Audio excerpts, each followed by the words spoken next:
हार्दिक स्वागत है। और यह संविधान बचाओ जन अधिकार बचाओ पद यात्रा जो फारबिसगंज से चलते हुए पूर्णिया जाने वाली है, इस पद यात्रा का ठहराव आज श्रीनगर की पावन धरती पर हुआ है, जिसमें उपस्थित हमारे राष्ट्रीय महासचिव श्री दीपंकर भट्टाचार्य जी का हार्दिक स्वागत है। आए हुए MLC सती यादव जी का हार्दिक स्वागत है। विधायक रामबली यादव जी का हार्दिक स्वागत है। वीरेंद्र झा जी का हार्दिक स्वागत है। हार्दिक स्वागत है।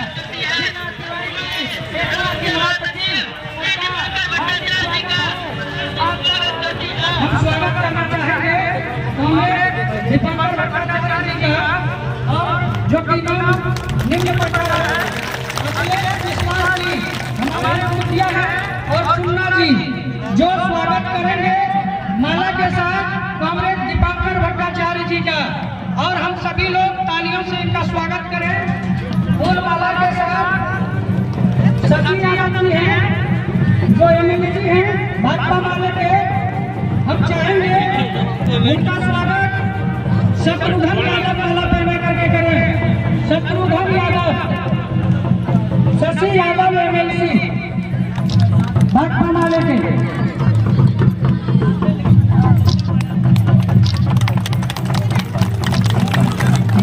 मीना तिवारी जी हैं जिनका स्वागत डब्ल्यू जी करेंगे माला पहना करके। सुजीत आनंद, कहाँ तक आप जो है जाने की सबसे पहले तो आप लोगों के माध्यम से श्रीनगर वासियों का बहुत बहुत शुक्रिया। आज ज़बरदस्त यहाँ हम देख रहे हैं कि लोगों ने पदयात्रा का स्वागत किया है और अभी एक समागम यहाँ होने वाला है।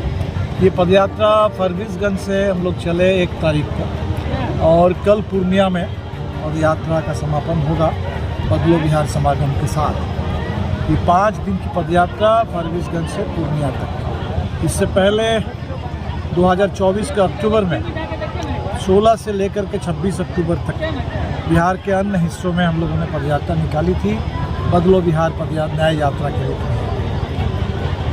आज जो स्थिति है बिहार में, हर तबके के लोग परेशान हैं। मुद्दे अलग अलग हो सकते हैं। नौजवान रोजगार को लेकर परेशान है, महिलाएं बिजली बिल को लेकर के परेशान है, जो माइक्रो फाइनेंस कंपनियों का दबाव है, कर्ज में एक तरीके से लोग फंसते चले जा रहे हैं, जो समूह में से जुड़ी हुई महिलाएं हैं उनके लिए भी कोई उनको उससे फ़ायदा नहीं हो रहा है। जो गरीब है वो तो ज़मीन से बेदखली का पूरा खतरा झेल रहे हैं। भूमि सर्वे के नाम पर हमने देखा कि बड़े पैमाने पर गरीब सशंकित हैं। सुपौल में हमने सुना कि किसान बिना मुआवजा दिए सड़क के चौड़ीकरण के नाम पर ज़मीन कब्जा हो रहा है, मकानों को बुलडोजर से ढहा दिया जा रहा है। एक किसान ने बताया कि 50-50 लाख का जो मकान बना हुआ उस मकान को बिना किसी मुआवजा ढहा दिया गया। तो पूरे बिहार में हर तबके के लोग परेशान हैं, लेकिन जो सरकार है उसका कोई लेना देना जनता से नहीं है, जनता की परेशानी से नहीं है। तो नीतीश जी इस समय प्रगति यात्रा पर हैं। हमने देखा कि जहाँ जहाँ जाते हैं प्रगति यात्रा में, हम लोग तो चल रहे हैं, लोग हर जगह मिल रहे हैं, अपना अपना मांग के साथ ज्ञापन दे रहे हैं, लेकिन नीतीश जी के पास कोई जा करके अपना ज्ञापन दे दे, ये बिल्कुल संभव ही नहीं है। वहाँ पूरा प्रशासन का आतंक है, और ख़ासकर माले के नेताओं को तो घर में नज़रबंद करके रखा जा रहा है, थाने में बुला करके बैठा के रखा जा रहा है, ताकि बिहार की रसोइया अपनी आवाज़ ना उठा सके, आशा कार्यकर्ता अपनी आवाज़ ना उठा सके, जीविका बहनें अपनी मांग ना कर सके। बिहार के नौजवान BPSC के परीक्षार्थियों के साथ जितना अन्याय हुआ, पटना में उनके ऊपर जो लाठी चली, वो अब नौजवान अपनी मांग ना उठा सके।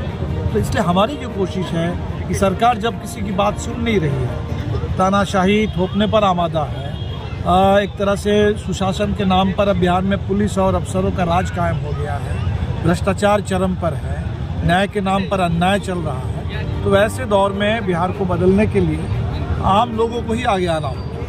हर जो आंदोलन हो रहे हैं, जो भी लोग परेशान हैं, पीड़ित हैं, उलझ रहे हैं, हमारी कोशिश है इन तमाम छोटे बड़े आंदोलनों को एक मंच पर लाया जाए, और ये जो बदलाव की मांग ये बिहार के हर कोने से हम देख रहे हैं कि उठ रही है। लेकिन ये बदलाव आगे की ओर हो, कुछ लोग बिहार को पीछे धकेल देना चाहते हैं। कुछ लोग चाहते हैं सीमांचल में आकर के त्रिशूल बांट दे, यहाँ आकर के बांग्लादेशी घुसपैठ का हवा खड़ा कर दे, जबकि सीमांचल की प्रॉब्लम है कि लोग पलायन की मार झेल रहे हैं, यहाँ रोजगार नहीं है। तो रोजगार की बात करने के बजाय वो यहाँ घुसपैठ की बात करते हैं। जो बच्चे कह रहे हैं कि भाई स्कूल हमारे बंद कर दिए जा रहे हैं और स्कूल चाहिए, बेहतर पढ़ाई चाहिए, स्कूल के बजाय वो त्रिशूल बांट रहे हैं यहाँ। तो ये जो पूरे सीमांचल में खासतौर पर एक खतरा है कि झूठ और यहाँ नफरत और हिंसा का माहौल बनाने की कोशिश है। और पूरे बिहार को भी शायद उत्तर प्रदेश की तर्ज पर बीजेपी की सोच है कि यहाँ बुलडोजर राज थोप दिया जाए। तो हमें लगता है कि बिहार को आगे बढ़ना है, बल्कि झारखंड का उदाहरण हमारे सामने है।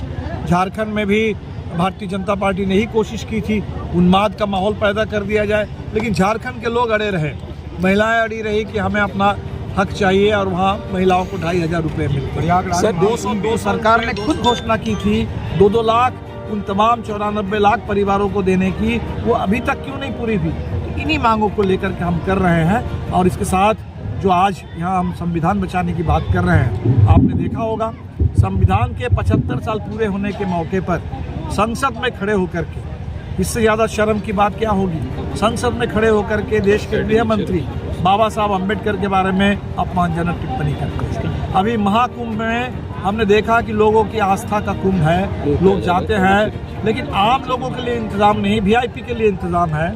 आम लोग वहाँ 50 की संख्या में कम से कम लोग मर गए, 100 से ज़्यादा लोग घायल हो गए। इस पर कोई जिम्मा लेने के लिए तैयार नहीं है, कोई बात नहीं हो रही। सर महाकुंभ को लेके क्या है? महाकुंभ में आपको पता होगा कि वहाँ अब हिंदू राष्ट्र के संविधान के नाम पर एक मसविदा पेश कर दिया गया है। तो सुप्रीम कोर्ट को तो संज्ञान लेना चाहिए। सुप्रीम कोर्ट इस देश में कॉन्स्टिट्यूशन के कस्टोडियन है और कॉन्स्टिट्यूशन के खिलाफ इतनी बड़ी साजिश हो रही है कि इस देश को बदल करके यहाँ संसद को ख़त्म करके राष्ट्रपति शासित प्रणाली लागू कर दी जाए और पूरे मुस्लिम समुदाय का वोट डालने का अधिकार छीन लिया जाए। ऐसी बातें उस कुंभ में जा करके लोग कर रहे हैं। तो हमें लगता है कि बहुत इस देश में के लिए चिंता की बात है। बिहार आगे बढ़े। बीजेपी का बी टीम का अलग है। हम किसी पार्टी पर कोई टिप्पणी नहीं कर रहे हैं। हम सर, एक राजनीतिक दल भारतीय जनता पार्टी इस समय देश में राज कर रही है, बिहार में भी राज कर रही है। बिहार में हम लोग नीतीश जी बोलते हैं जरूर, लेकिन नीतीश जी तो भाजपा के बल पर चल रहे हैं। नीतीश जी के कंधे पर बंदूक तो भाजपा की है। तो Bharatiya Janata party double engine की सरकार, तो डबल इंजन सरकार से ही लोग परेशान है और उसको जिम्मा लेना है कि बिहार में 20 साल से इतनी जो बातें हो रही है न्याय के साथ विकास, सुशासन, आज सुशासन के जगह पर पुलिस राज, गुंडा राज, अफसरशाही क्यों? आज न्याय के नाम पर अन्याय क्यों? बिहार के आम लोगों के साथ आरक्षण 65% करने की बात हुई, हाई कोर्ट ने उस पर रोक लगाई, तो उसको 9वीं अनुसूची में डाल देना है। सीधी सी बात है। संसद में अगर प्रस्ताव पारित हो जाए, जैसे विधानसभा में प्रस्ताव पारित हुआ और दोनों जगह मोदी जी और नीतीश जी हैं, दोनों जगह ही हैं, तो उसको पारित कर दे तो उस पर कोर्ट की दखलंदाजी बंद हो जाएगी। जैसे 69% आरक्षण तमिलनाडु में लागू है, बिहार में 65% आरक्षण लागू हो जाएगा।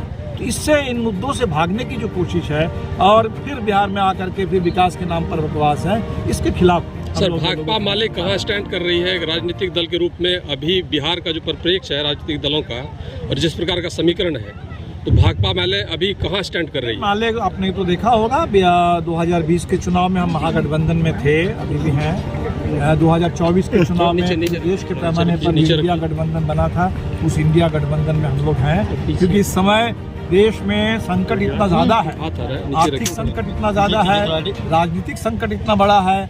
इस देश में संविधान जब खतरे में है तो अकेले तो माले इसमें नहीं हम लोग लड़ पाएंगे, सबको मिलकर लड़ना होगा। और इसीलिए हम तो चाहते हैं कि जो बड़ी एकता बनी है देश के पैमाने पर, बिहार के पैमाने पर, वो एकता आगे बढ़े। लेकिन माले गरीबों की पार्टी, आंदोलन की पार्टी, और इसीलिए माले से जो बिहार की अपेक्षा है वो अपेक्षा हम चाहते हैं कि हमारे तमाम साथी मिल करके हम लोग पूरा करें।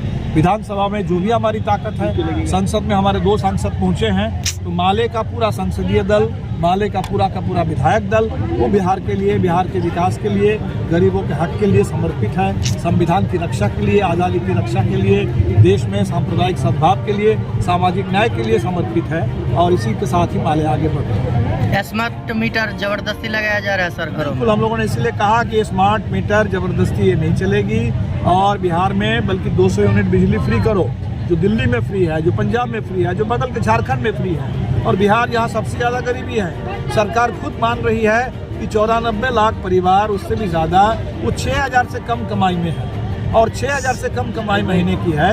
ऊपर से मोदी जी 1,000 रुपये का सिलेंडर और नीतीश जी अगर 1,000 रुपये का बिजली बिल थोप दे तो 6,000 वाले जाएंगे कहाँ? और इसीलिए हमारी सीधी मांग है कि स्मार्ट मीटर का ये जो पूरे लोग कह रहे हैं वाला मीटर आ गया है, ये लूटना बंद हो और लोगों को 200 यूनिट तक बिजली फ्री कर दी जाए, बकाया बिजली बिल माफ हो। बिजली का अधिकार है लोगों का, गरीबों से बिजली का अधिकार छीनने की कोशिश ना हो। गया यार। शराबबंदी के बारे में क्या करेंगे? शराबबंदी फेल कर गई बिहार में। नीतीश जी शराबबंदी, शराब पिलाने का काम ही नीतीश जी ने किया था। हर पंचायत तक शराब का ठेका खुल गया था, और फिर शराबबंदी के नाम पर जो हुआ, अब शराब से लगातार मौतें हो रही है। जेल में शराबबंदी के नाम पर गरीब बंद है। एक भी शराब माफिया पर बिहार में कहीं कोई कार्रवाई नहीं। तो जहां शराबबंदी का नारा है और शराब की होम डिलीवरी है, मैं तो मानता हूं कि शराबबंदी का नारा एक तरफ से बिल्कुल फेल हो गया। जी, एक तरफ से नीतीश कुमार कह रही कि बिहार में शराब पूरी तरह से बंद है, आए दिन शराब मिलती रहती है और आए दिन लोग इस तरह मरते रहता है शराब की वजह से। इसीलिए हम कह रहे हैं कि शराबबंदी फेल कर गई और इसीलिए इस पर पुनर्विचार होना चाहिए, माफिया पर कार्रवाई हो, और बिहार में जिन गरीबों को जेल में बंद करके रखा गया है शराबबंदी के नाम पर, तत्काल उन तमाम गरीबों को वहाँ से रिहा किया जाए। शराबबंदी की नीति पर सरकार इस पर जरूर पुनर्विचार करे, क्योंकि कोई भी नीति सुनने में तो अच्छी लगती है, लेकिन कोई भी बात सुनने में अच्छी लगे, लेकिन अगर जमीन पर वो लागू ना हो और उसका उल्टा परिणाम निकले तो जरूर उसका पुनर्विचार होना चाहिए। आपका परिचय सर? मैं दीपाल। हर छोटी बड़ी खबर पहली नजर SN Bharat citizen live news.